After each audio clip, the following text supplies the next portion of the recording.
Tonight at 10, a record number of people are now having to wait for routine hospital treatment in England.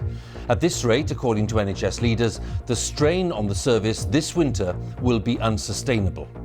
Things are already very, very difficult in the health service. It is compromising patient safety. It is compromising quality of service. We talked to one NHS frontline worker who says the public need to be aware of the reality of the situation. I've been out to people who've been on the floor for in excess of 20 hours, and we've just not had the resource to go to them.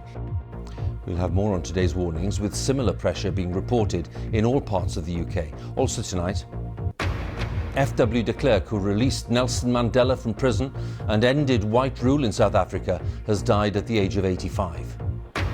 Is a deal on climate change in sight? Negotiators in the Glasgow summit have 24 hours to get a result.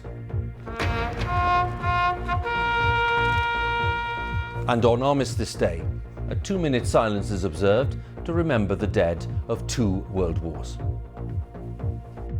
And coming up in the sport on the BBC News Channel, Steven Gerrard leaves Rangers heading south to join relegation-threatened Premier League Aston Villa on a 3.5-year deal.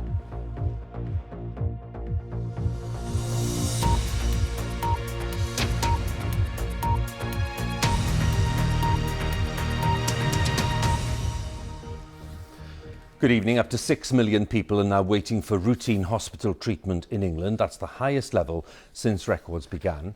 The head of the NHS Confederation, which speaks for the entire healthcare system in England, has warned that unprecedented demand could endanger patient safety, with the ambulance service in particular coming under extreme pressure.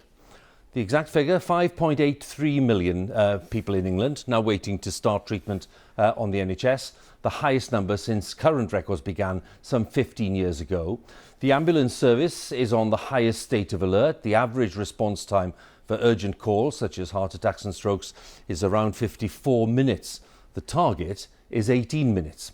And last month, more than 1 million 999 calls were answered in England. That's also a record number. The picture in England is reflected in other parts of the UK, and governments in all 4 nations say they're doing their best to support services. Our health correspondent Sophie Hutchinson has more details.